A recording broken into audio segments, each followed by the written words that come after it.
So should we head over to the machine and do a technique? I think what we're going to do is, you wanted to reveal beforehand? Sure, we're going to do my version of McTavishing. And so it's totally make it up as you go and just have fun. Okay, we're going to have some fun here, guys. Let's go for it. You have a notepad, which means that when you do your McTavishing technique, you actually start with a pencil and paper, don't you? So the way that you learn how to stitch and get the muscle memory in your hands is to actually draw. So I just bought one of these sketchbooks and I sit there and draw and make up designs, and then my hand knows it, and then you go over and take that design, and it might not turn out exactly the same, but this is what basically I came up with first. And so then I transferred it to this sample right here. And, you use what you have at home, scraps of fabric, and you just give yourself permission to play. So I forgot to tell you, I am in BSR2 mode. I do like to do my designs in BSR2. There's a lot of different reasons why you would use the other modes. I start with a standard 10-inch stitches per inch and go from there. If I do anything really, really small, I'll move those stitches per inch up to 13, such as pebbles. So what Norbergine is referring to is the stitch regulation that is built into this machine on the bed of the machine with two stitch regulators that are underneath the stitch plate. So it is incredibly accurate. So you're at 10 stitches per inch, did you say, right now? I'm at okay, 10 and inches. you could look down there with a microscope and you could see that every inch there are 10 stitches. Yeah. So I am just going to kind of make the bones of the design. And like I said, these all turn out differently.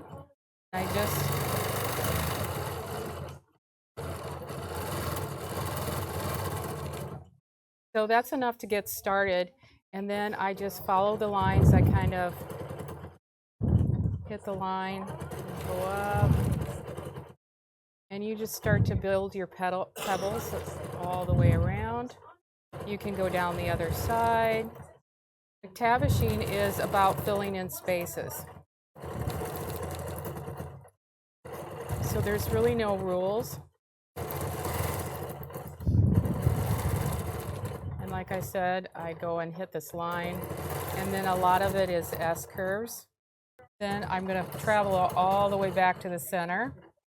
And I might move it. Now the beauty of free motion quilting is you should be able to keep your sew in any direction and you don't have to move your sample. But when you're kind of designing stuff, you want to kind of see where you're going a little bit.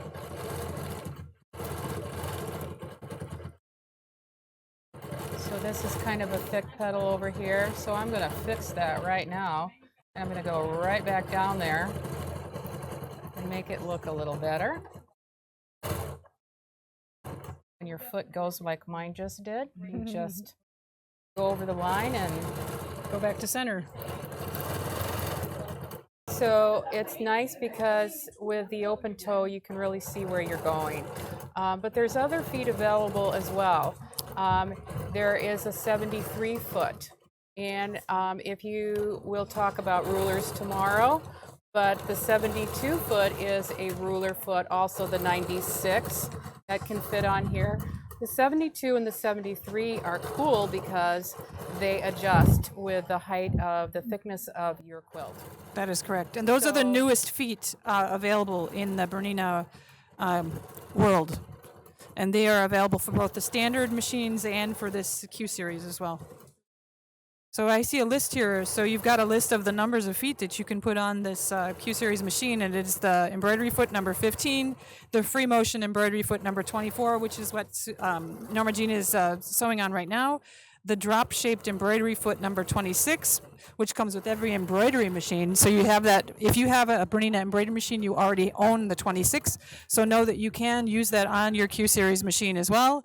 The quilting foot number 29 works on here, the free motion couching foot number 43, the echo quilting and cutwork foot number 44C, The adjustable ruler foot 72, that's what you mentioned before. You could put the echo quilts on the bottom of the number 72 or on the bottom of the 96 as well, which is a ruler work foot.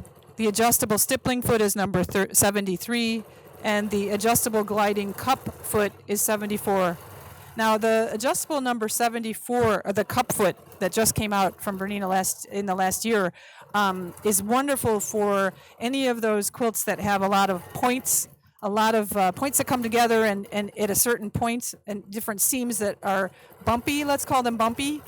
Or if you know that during some of your free motion quilting, you're going to be going over the edge of your quilt at some point, it will not catch on it. And it really is a great foot for the long arm, but for any domestic machine as well, you could use that 74, number 74, adjustable gliding cup foot. We'll call that good. So I'm going to do a heel kick. It brings my needle up. It raises the foot. I'm going to move my quilt away. I'm going to grab the top thread. And I'm going to take another heel kick with one stitch, goes down, and voila, there is my bobbin thread right there. And so now I'm just going to hold that. Ooh, and you're going to take your scissors. I'm going to take my scissors. Which are these easy cut scissors, everyone? She loves them, right, Norma Jean? Right, and I do have all the Tula tools because they're just plain cool. So show that one too. So I usually keep one of these. Sometimes my bobbin thread does not come up tall enough.